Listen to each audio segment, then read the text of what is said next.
പന്തീരങ്കാവ് ഗാർഹിക പീഡന കേസിൽ എഫ്ഐആർ റദ്ദാക്കണമെന്നാവശ്യപ്പെട്ട രാഹുലിന്റെ ഹർജി ഹൈക്കോടതി ഇന്ന് പരിഗണിക്കും. കേസ് റദ്ദാക്കാനുള്ള യുവതിയുടെ സത്യവാങ്മൂലവും ഹർജിക്കൊപ്പം ഉണ്ട്.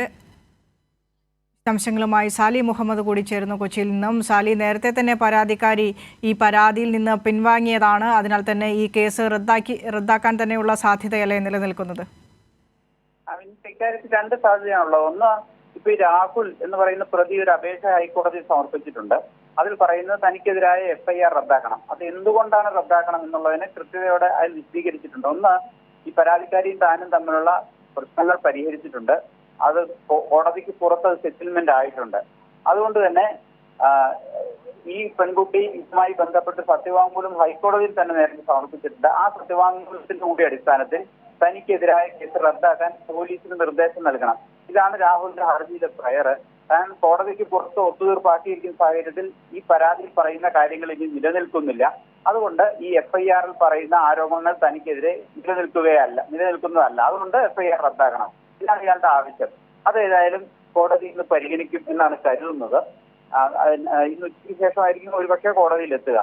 ഏതായാലും ഈ കേസിൽ ഈ പെൺകുട്ടി നേരത്തെ തന്നെ തനിക്ക് പരാതിയില്ല, എനിക്ക് താൻ അക്രമം തന്നെ ആരും മർദ്ദിച്ചിട്ടില്ല എന്നൊക്കെ പറഞ്ഞ് സമൂഹ മാധ്യമങ്ങളിലൂടെ രംഗത്തെത്തിയിരുന്നു. അത് കോടതിയിൽ ഒരു സത്യവാങ്മൂലമായി നൽകിയതോടുകൂടി അതൊരു രേഖയായി മാറി. പിന്നീട് ഈ പെൺകുട്ടി വടക്കേക്കര പോലീസ് സ്റ്റേഷനിലെത്തി ഹാജരായിരുന്നു. കാരണം അച്ഛൻ കൊടുത്തൊരു മാൻ മിസ്സിംഗ് പെറ്റീഷൻ ഉണ്ടായിരുന്നു. അതിൽ ഹാജരായി.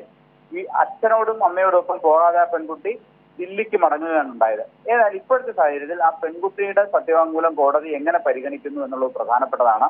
അങ്ങനെയാണെങ്കിൽ എഫ്ഐആർ റദ്ദാക്കാൻ കോടതിക്ക് വേണമെങ്കിൽ പറയാം. അന്വേഷണം പൂർത്തിയാക്കി അതിൽ കിട്ടുന്ന വിവരങ്ങളുടെ അടിസ്ഥാനത്തിൽ കുറ്റപത്രവുമായി മുന്നോട്ട് പോകാൻ കോടതിക്ക് പറയാം. ഈ രണ്ട് സാധ്യതകൾ ഏതായാലും ഉണ്ട്. ഏതായാലും ഇക്കാര്യത്തിൽ ഇന്ന് തന്നെ ഒരു തീർപ്പുണ്ടാകാൻ സാധ്യതയില്ല. കാരണം എല്ലാ പക്ഷത്തിന്റെയും നിലപാട് കോടതിക്ക് കേൾക്കേണ്ടതുണ്ട് എന്നുള്ളത് കൊണ്ട് തന്നെ. ശരി, വ്യക്തമാണ്. സാലി മുഹമ്മദാണ് വിശദാംശങ്ങൾ നൽകിയത്. പന്തീരാങ്കാവ് ഗാർഹിക പീഡന കേസിൽ പ്രതിയായ രാഹുലിന്റെ തനിക്കെതിരെ പ്രതി ചേർത്ത എഫ്ഐആർ റദ്ദാക്കണമെന്ന രാഹുലിന്റെ ഹർജി ഹൈക്കോടതി ഇന്ന് പരിഗണിച്ചേക്കും. ഒപ്പം പരാതിക്കാരി നൽകിയ സത്യവാങ്മൂലവും ഈ ഹർജിക്കൊപ്പം ഹൈക്കോടതി പരിഗണിക്കാൻ സാധ്യത. സാലി മുഹമ്മദാണ് വിശദാംശങ്ങൾ നൽകിയത്.